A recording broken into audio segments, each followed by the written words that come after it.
প্রিয় দর্শক, আজ আমি আপনাদের সাথে পরিচয় করিয়ে দিব প্রকৃতির এক রাজকীয় সৌন্দর্যমণ্ডিত ফুল হলিহক ফুলের সাথে।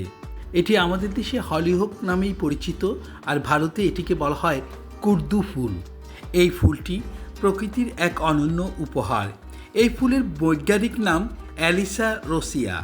সাধারণত এটি গ্রীষ্মকালীন মৌসুমে ফোটে এবং এর উজ্জ্বল রং ও দীর্ঘকায় কাণ্ড এক রাজকীয় সৌন্দর্য যোগ করে।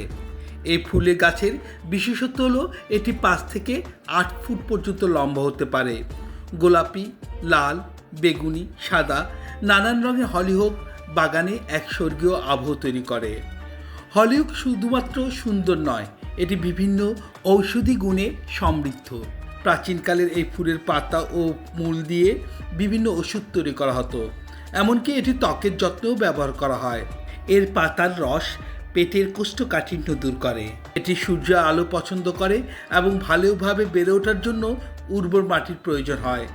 তাই আপনি যদি আপনার বাগানে কিছু উচ্চতায় দৃষ্টিনন্দন ফুল চান, তাহলে হলিহক হতে পারে সেরা।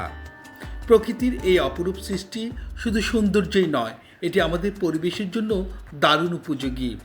আজ থেকে প্রায় 1500 বছর আগে চীন থেকে ইউরোপে এই ফুলটির আগমন ঘটে। দ্বিবর্ষজীবী এই ফুল গাছটি শীতের শেষে নতুন চারা গজায় এবং বসন্তে ফুল ফোটে। জবাগোত্রের এই বিদেশি হলিহক গাছটি দিন দিন বাংলাদেশে খুব জনপ্রিয়তা পাচ্ছে।